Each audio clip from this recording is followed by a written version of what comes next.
شكون اللي قال ما بقى الاستعمار في بلادنا؟ باقي سيف الظلم في وجه الشعب الغلبان. ندرة الرجال في القبر شكون اللي شدنا؟ قول يا حليل هاد زاير هادي مدة وزمان، الحرية في أرضها طارت بلا جنحان.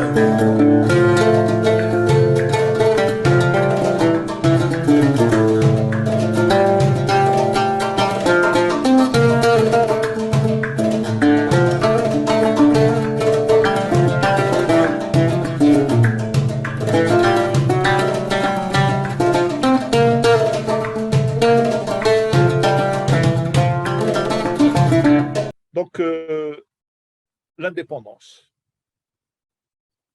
L'indépendance pour moi,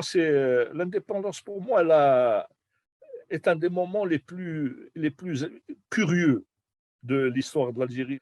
Je me souviens, j'étais dans le nord constantinois où ma famille s'était réfugiée quand il y a eu le cessez-le-feu, le 19 mars 1962. Nous avions quitté Alger parce que mon père était recherché, il y avait l'OAS, donc Arabna fait Mila faire Et donc ce cessez-le-feu a été reçu comme une victoire, mais ce qui était frappant, c'est que la population était très prudente. Parce que déjà, on entendait parler des tensions et des crises au sommet de la direction de la révolution, entre l'EMG, entre le GPRA. Les gens savaient qu'il y avait une atmosphère délétère. Et leur joie a été tempérée. J'ai eu l'impression, je me souviens, j'avais 10 ans, donc c'est un âge dans la guerre où on est un peu conscient quand même, hein, parce qu'on a peur, on vit dans l'angoisse, dans l'incertitude, donc on s'éveille un peu aux événements qui nous entourent, mais je ressentais bien cette perplexité, même cette angoisse des personnes autour de moi, des adultes, qui ne savaient pas dans quelle direction l'indépendance allait se diriger. Ce qui se passe, c'est que le 5 juillet, c'est la fête. C'est une fête gigantesque. Nous rejoignons Alger, qui est une ville déserte. Je ne reconnais pas mon quartier. Il n'y a plus personne. Les Français camarades. Donc, la ville était vide. C'était très curieux qu'on se croirait dans un film surréaliste. J'ai retrouvé quelques copains de l'école. On se promenait dans une ville abandonnée.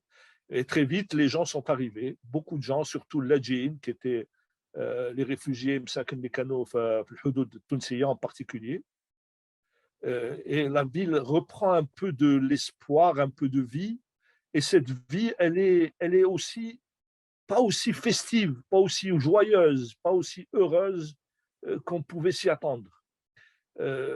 On voit brutalement apparaître sur les murs de la capitale un slogan qui est un slogan extraordinaire d'un point de vue de la guerre, de la guide propre, hein, de la guerre psychologique. C'est un seul héros, le peuple. On le voit partout. Du jour au lendemain, on le voit sur tous les murs. Et on ne comprend pas. Ça voulait dire que les dirigeants révolutionnaires, des maquis de l'intérieur, qui avaient assumé une grosse partie du combat contre les forces coloniales jusqu'en 61, 62, et bien ceux-là n'étaient plus, ils étaient des héros noyés dans la masse.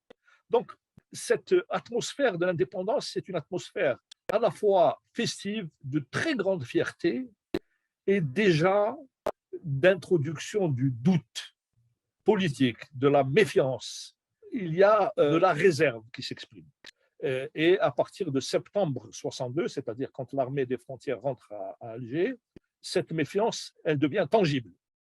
Alors évidemment, il y a la joie de l'indépendance. Elle emporte tout. Elle supplante tous les autres sentiments. Et on sait bien que Ben Bella n'est pas légitime. Tout le monde, je me souviens très bien, tout le monde savait que c'était pas celui qu'on aurait choisi. Mais c'est celui que les militaires, tout le monde savait que c'était déjà les militaires qui l'avaient choisi. Mais c'est notre premier président, l'Algérie est indépendante et on va faire comme si. Et c'est ça qui explique Sba'asnin Barakat.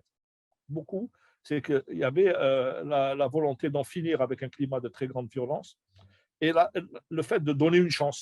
Alors, on ne les connaît pas, tous ces gens-là, laissons-les gérer et puis on verra bien. Ça, c'est vraiment, j'ai bien entendu, souvent dans la bouche des aînés.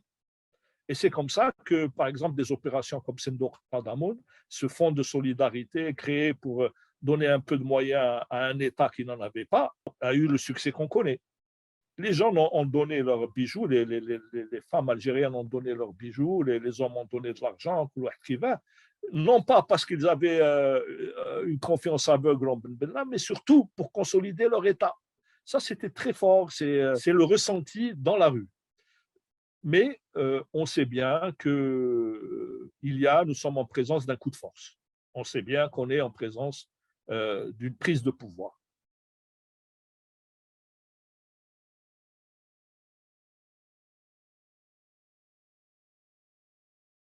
دونك كيفاش يعني في الخمسينات بعد الحرب العالميه الثانيه مسار تصفيه الاستعمار البروسيسوس دو ديكولونيزاسيون كان نتيجه لا مونتي تاع لي زيتازوني و لا شوت تاع لي زومبير كولونيو لي زونسيون زومبير كولونيو un internationalisme qui s'exprime dans des institutions comme l'ONU, etc. Et la montée aussi de l'Union soviétique. Donc, les conditions du possible, les forces structurelles اللي أطروا المجال للتحرر الشعب الجزائري ياخذ معناه في هذه الوضعيه في هذه لي كونديسيون. الاستقلال تاع الجزائر خدا il a pris la forme de la quête pour un État-nation souverain dans lequel les peuples s'autodéterminent, tout en étant, comme il dit, de bons citoyens dans la société internationale, représentée par l'ONU, etc., les structures internationales. Donc, هذا هو المسار اللي خداه، هذه لا فورم، هذا هو الشكل اللي خداه مسار التحرر، لأنه ثورة التحرير هي مسار تحرر الشعب، وهذا المضمون والشكل خذا هذا الشكل تاع الدولة. في نفس الوقت الثوره المضاده، يعني هذوك لي زونسيون امبير كانوا حايبين هذاك مسار تصفيه الاستعمار يكون بطريقه اللي تضمن لهم الابقاء كما كنا نقولوا قبيل على امتيازاتهم. ماذا بهم كان هذاك المسار يكون مسار سلس. في بعض الحالات في الخمسينات كانت اكثر من 12 دوله، لما 14 دوله افريقيه اللي فرنسا اللي خذات يعني الاستقلال نتاعها، وان كان يعني الاستقلالات ما فيش استقلال واحد، استقلالات ما كانش يعني هي فكره نظريه برك انه نهار يوم الاستقلال يوليو هاد الدول صح عندهم سياده وكما يقول لك يتعاملوا معاهم يعني بمبدا المساواه في النظام العالمي. فمثلا في 56 55 56 في تونس في المغرب كانوا هذا ما سمي بالاستقلال اللي هو يعني نوتو ديتيرميناسيون انترن، اللي كانت خطوه تاع ثوره مضاده باش تكسر هذاك باش تكسر الحركه المناهضه للاستعمار في شمال الافريقي. كان كما قلت حزب نيو الدستور الدستوري الجديد في تونس، اللي كانت قيادته تحت قياده بورقيبه، مي الناس اللي كانت يعني فريمون عندها هذاك الوعي المغاربي وهذاك الوعي الافريقي وهذاك الوعي الاممي كانوا اليوسفيين بن يوسف، وكما قلت كان حزب الاستقلال في المغرب. يعني كانت الطريقه لاعطاء فرنسا مدت الاستقلال ان كالكو سورت على سيدي هذاك الانديبوندونس دون دي فورم ديفيرونت لتونس والمغرب باش تكسر هذاك لو موفمون اللي كان فيه لا فلان حزب الاستقلال والحزب الدستوري الجديد بشقه اليوسفي المناهض للاستعمار اللي كان يعني الثوره المسلحه باش تكسر هذو. دونك جابوا كان تحالف مشهور بين فرحات حشاد وبورقيبه اللي خلى اليوسفيين على الهامش، ومن بعد تم استئصالهم وتشريدهم. الشيء اللي صرا مع شخصيات اللي كانت في النخبه، يعني الحركه الوطنيه في الجزائر، اللي كانت عندها هذا الروح وعندها هذا الوعي، كما حسين عيد حمد، كما بوديافا في سارتان مومون واخرين، ونفس الشيء في المغرب. يعني لازمنا دائما ما نساوش، يعني كي نقولوا استقلال ما لازمش نفكروا انه هذه لي كاتيجوري اناليتيك، استقلال واستعمار سونات هكا، كل وحده مربع هكا منفصل على الاخر، يعني راهم متميعين في بعضهم. والاستقلال مسار ماهوش نقطه تحول، بالمسار ويبقاو هذوك يعني لي ريلاسيون دو بوفوار، لي ريلاسيون كولونيال كانوا بقاو وان كانوا تضاءلوا في مجالات عديده. فهذا بالنسبه لي يعني ما يقول لك غير باش يكون عندنا سياق تاع الثوره، لكن في نفس الوقت الثوره المضاده واش قاعدين يديروا الشعوب. لازم دائما هكا تكون هذا الديالكتيك بين واش قاعدين يديروا الشعوب، كيفاش قاعدين يناضلوا، كيفاش راهي ترد قوى الثوره المضاده، كيفاش تحب يا اما تحبسهم باش ما يتحرروش، والا تفرغ هذاك المسار التحرري، تفرغوا من محتواه وتخليهم يعني تخليه كي يوصل كي يقطع لا لين داريفي يلقى القرعه فارغه ما فيها والو. C'est exactement ce qui se passe au cours de ces premiers mois de l'indépendance. Sauf que, bon, nous sommes dans un contexte international qui est, encore une fois, caractérisé par l'opposition Est-Ouest entre bon, l'Occident et l'URSS et ses alliés. Donc, il y a aussi comment dire, un souffle révolutionnaire qui est porté par ces pays qui se sont récemment libérés les armes dans la main, le Vietnam, l'Algérie, etc. Ces luttes qui commencent à émerger un peu partout en Afrique, au sud du Sahara. Donc il y a un souffle révolutionnaire, et puis il y a aussi la domination dans cette guerre idéologique qui oppose le capitalisme au socialisme, même sous ses versions bureaucratiques. Il y a l'espoir d'une société meilleure, d'un partage plus efficace et plus équitable des ressources, etc. C'est pour ça que le socialisme s'impose comme un peu idéologie politique dominante, et c'est comme ça que est entérinée de manière autoritaire l'idée du parti unique. Le parti unique en Algérie naît quasiment dans les mois qui suivent l'indépendance. Les partis autorisés comme le Parti communiste sont plus tolérés que réellement autorisés, et très rapidement tout ceci va voler en éclats pour donner au parti unique son hégémonie totale sur la vie politique du pays. À l'intérieur du parti unique, il y a quand même une conscience de l'indépendance, une conscience de la guerre de libération, une conscience du coût humain, matériel, économique, moral subi par les populations. Donc il y a beaucoup d'éléments politiques, y compris dans l'armée, qui ont été forgés dans l'action révolutionnaire et qui en ont gardé l'empreinte. C'est pour ça que, si vous voulez, les actions de contre-révolutionnaires, elles sont déjà perçues et elles sont déjà dénoncées. Je me souviendrai d'un épisode de la charte d'Alger, qui est un peu la base fondamentale, constitutive, post-indépendance de l'ordre constitutionnel algérien, où Boumediene, chef de l'armée, avait été interpellé par des militants qui lui reprochaient d'avoir intégré dans le commandement de son armée des officiers démissionnaires de l'armée française, ou déserteurs. Et ils lui ont dit, mais pourquoi tu nous ramènes ces gens-là? C'est des gens qui appartenaient à l'armée coloniale. Et Boumediene avait fait une réponse célèbre en disant, je préfère avoir ces gens-là plutôt que des coopérants techniques, Et après tout, à la fin, من يطهر من. من يطهر من. Cette phrase est restée célèbre et presque prémonitoire de ce qui allait se passer un peu plus tard dans l'histoire de l'Algérie.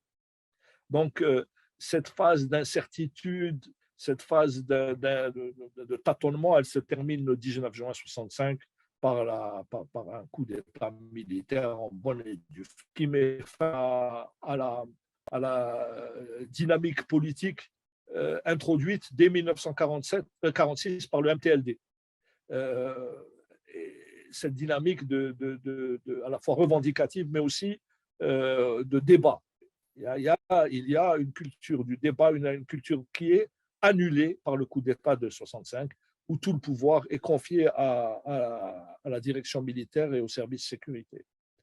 Donc, on peut dire que à partir de ce moment, pendant tout le règne de Boumedienne, le régime est dans sa phase ascendante. Le régime militaire de parti unique, parti sans activité politique réelle, sinon formelle, le régime est quand même dans une phase ascendante, car il est largement encadré par des militants, par des hommes et des femmes, et surtout des militants issus du mouvement national.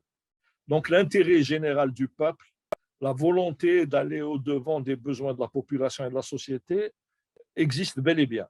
Elle s'exprime de manière autoritaire, très inefficace, mais il y a la volonté de construire un État, de construire une économie et une société où le plus grand nombre va à l'école, où le plus grand nombre est soigné.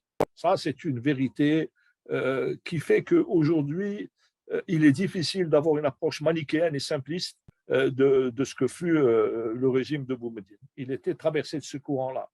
Voilà. Donc, mais le germe de la contre-révolution, il n'est pas à rechercher ailleurs que dans l'armée et les services sécuritaires. Parce qu'à l'époque, la base sociale du néocolonialisme est pratiquement inexistante. Cette petite bourgeoisie francophone qu'on va voir massivement s'exprimer après 1988 pour soutenir les options les plus autoritaires du régime, elle n'existe pas encore. Elle n'est pas encore formée politiquement, socialement. Donc, ceux qui vont porter un discours qui s'oppose au socialisme, qui s'oppose un peu à la justice sociale, ce sont des gens qui vont agir à l'intérieur de l'armée et des services de sécurité. absolument. كاين زوج نقاط اللي حاب نزيدهم. اول النقطه الاولى نظن انه بالنسبه لي قراءتي يعني لهذاك لا بريز دو بوفوار لو كود فورس اللي نهضروا عليه، هو انه واحد كيما بومدين مثلا اللي ما كانش عنده تاريخ نضال مسلح في الداخل، كما يقول الانجليزي his claim to fame كان انه مرر يعني من باطو سفينه فلوكه اللي فيها سلاح من مصر.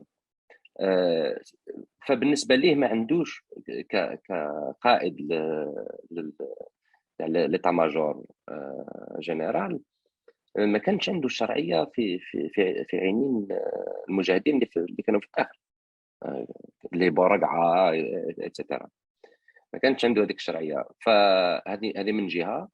من جهه ثانيه ما عندوش شرعيه سياسيه، ما عندوش وحده نضاليه، ما عندوش شرعيه سياسيه. على هذيك كان لازم واحد من اللي هيستوريك، هذيك بعث بوتفليقه باش يجيب له واحد منهم اللي يعطيه الشرعيه يتخبى وراه، ويكون عنده تكون واجهه مدنيه وسياسيه. اللي قبل له هو بن بله. لي ديزرتور تاع الارمي فرونسيز اللي جابوهم، يعني الارغيومون سيتي كو هادو عندهم سافوار تكنيك، سي ايزون وي ان ارغيومون تكنوقراطيك. انا ما زلنا نسمعوا هاد لي زارغيومون تاع لي تكنوقراط هما اللي ان توكا. دونك جابوهم سو سيت جيز لا. دونك هذا هو عندك هذاك لي ديزرتور مع ليتا ماجور، وما تبقى ولا الشيء اللي يا اما الجزء اللي خدعوه ولا اللي خضعوه من جيش التحرير اللي في الداخل. عندك الشق السياسي اللي مشلو بن بله، والشق المدني الواجهه المدنيه، وعندك لو بوفوار ما نقولش ريال مي ان بو بلو ريال في الجزائر اللي هو ان بو بلو ريال اللي هو في الارمي. مي كان واحد الجمله اللي دائما تفكرني في هذاك كيفاش اسمه سعيدي ولا محمد سعيدي كان في الاحداث تاع مندوزه وكان من بعد هو اللي راح يعني برامون راح بن خده وقال له هاي ما قال له نقاوموهم هذا محمدي السعيد اللي قال له اسمها نقاوموهم. وبن خده قال الكلمه اللي قعدت لي في راسي، قال له كيفاش تحبني انا نحارب مصر والمغرب وفرنسا. الشيء اللي قالوا صحيح ماشي صحيح، الاناليز تاعو كومبليت او با، هذوك كل نقدروا نحطهم دو كوتي، مي يوري لك بلي كانت اون كونسيونس ديجا انترناسيونال، وراه قاعد يقول بلي كاين قوى خارجيه اللي عندها مصالح وعندها مصلحه في لارونجمون هذا، خاطر او فينال هذاك لو بوفوار كون اتريبيو على ليتا ماجور. انا بيرسونيلمون مانيش عارف يعني سي كوا اللي اسي سور كوا لو سوكل اسكو غير هذاك كيما يقول لك لا فورس كويرسيتيف تاع لي ممبر تاع دو سيت ارمي، ولا كانوا دي رولي انترناسيونال اللي خلاو اللي ضمنوا لهذاك لو ريجيم انه يكون يتبنى بهذيك الطريقه. chose que voilà. Il est certain qu'on ne peut pas, ton analyse est d'autant plus juste que penser que la prise de pouvoir par l'EMG est une prise de pouvoir purement nationale serait se fourvoyer complètement. Juste une anecdote, je m'excuse de t'avoir interrompu, c'est juste pour te dire que quand l'armée des frontières entre à partir de juillet sur le territoire national, l'armée coloniale a pour instruction de lui libérer les casernes et ne pas donner les casernes aux unités des wilayas de l'intérieur.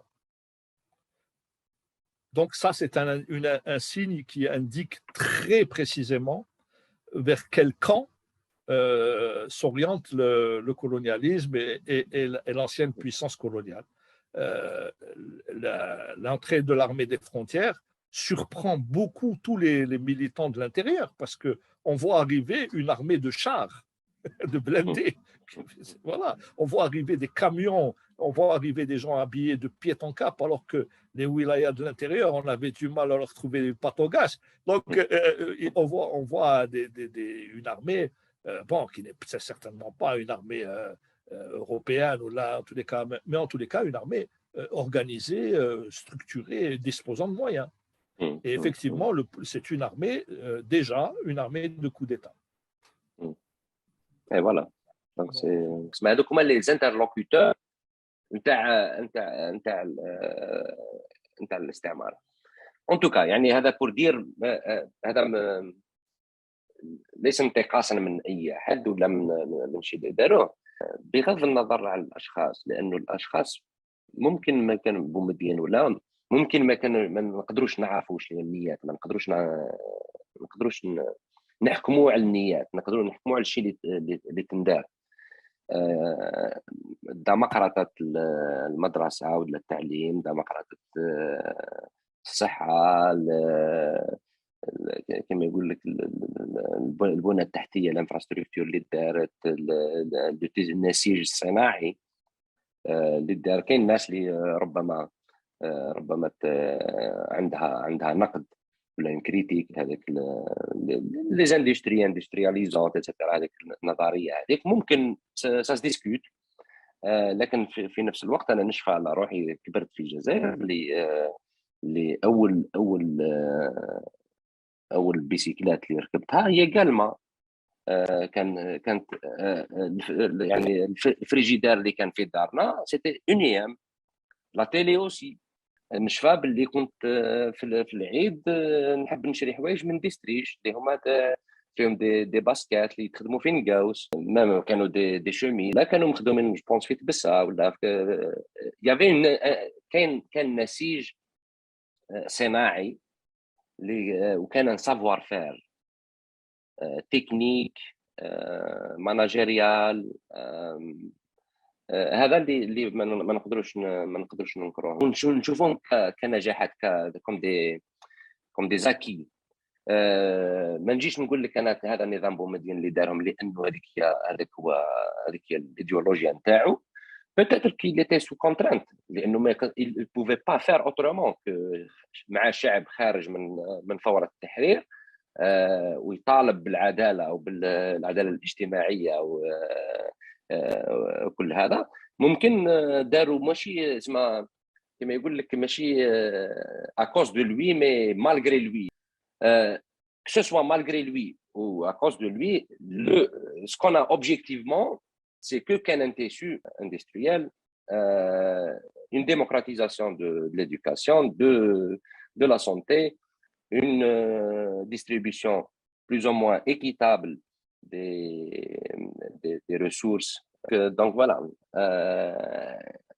ça n'empêche pas que, en termes de liberté, on ne peut pas nier non plus que le régime n'était pas... C'est un régime autoritaire, brutal, un régime violent, un régime de police politique. Boumediene, le côté actif, positif de son bilan, c'est bien ce que tu viens de citer. Pour le reste, c'est un stérilisateur de liberté. C'est un homme qui avait une vision, une conception fascisante de l'autorité et du pouvoir. C'est clair. Maintenant, il laisse ce bilan contrasté et mitigé que l'armée va contribuer à effacer à la fin des années 80. Quand Boumediene meurt, ce sont des militaires qui décident de son successeur et après un chef charismatique, autoritaire, à la poigne de fer et capable de toutes les fourberies, ils vont trouver un homme plus malléable, moins fasciné par le pouvoir. Chadli, de ce point de vue-là, n'est plus le père de l'armée qu'a été Boumediene, mais un colonel parmi d'autres colonels qui sera donc dans le pouvoir ne sera plus aussi illimité, ou en tous les cas ne sera plus aussi substantiel que Boumediene.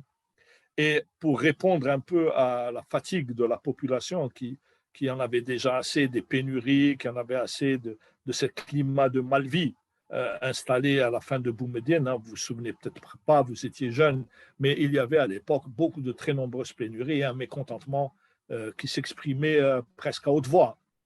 Donc, Chadli arrive, il enlève l'autorisation de sortie, il y a quelques gestes symboliques qui sont actés.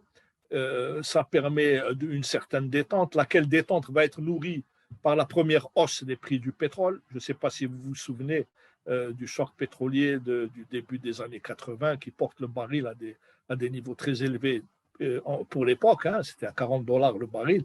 Et puis le slogan du FLN, du Congrès, pour une vie meilleure, ça consiste à inonder le marché de produits de consommation. Sur le plan économique, cette période, au nom, soi-disant, d'un retour à des équilibres macroéconomiques plus sains, c'est la période où Abdelhamid Brahimi va mettre en œuvre une politique complètement folle de restructuration des entreprises, qui est une véritable interruption du programme de développement et une bureaucratisation de l'économie. À ce moment-là, apparaît le système presque tel qu'il est aujourd'hui, avec une mainmise des appareils, des tutelles administratives sur les entreprises de production et une mainmise des bureaucraties sur le commerce extérieur qui devient, cette fois-ci, qui passe en tant que monopole d'État absolument plus remis en question. Et là, le régime va se figer dans sa réalité profonde, celle de la captation de la rente, celle de la privatisation des bénéfices de la rente et de la socialisation des déficits. L'arrêt du programme de développement est une erreur stratégique fondamentale, puisqu'on va interrompre une dynamique positive pour la remplacer par une gestion de plus en plus étroite, de moins en moins ouverte sur les perspectives d'une population qui augmente et dont le niveau d'exigence augmente également. C'est à ce moment-là que la corruption commence à apparaître publiquement. Début des années 80, je ne sais pas si vous vous souvenez, du temps de Boumediene, la corruption existait. Moi, je travaillais dans une banque et je me souviens très bien que les banquiers étrangers qui venaient en Algérie nous parlaient des demandes. La plupart de ces demandes venaient du commandement. Enfin, ils nous disaient, on nous dit, c'est pour le commandement. La plupart des demandes de corruption n'étaient pas le fait des entreprises publiques, c'était ailleurs, au niveau des instances centrales, et y compris celles de l'armée. Ce phénomène va prendre une proportion considérable à partir du tremblement de terre de Chlef. Je ne sais pas si vous vous souvenez, c'est un moment clé dans l'histoire de la corruption en Algérie, puisque pour répondre aux besoins et à l'urgence des besoins de la population sinistrée, le gouvernement va prendre des mesures exceptionnelles et abolir tous les contrôles pour la passation des marchés publics. Donc, pour l'affaire de Chlef, va ouvrir un mode d'accaparement et de prise de commission inédit. Et ça va rester dans les mœurs du régime. Et ça va continuer dans une atmosphère euphorique, jusqu'à la chute des prix du pétrole en 86. بسلمية شعبنا العرق وتعبنا وبقدرة ربنا نجيبوها يا شجعان بسلمية شعبنا العرق وتعبنا وقدرة ربنا نجيبوها يا شجعان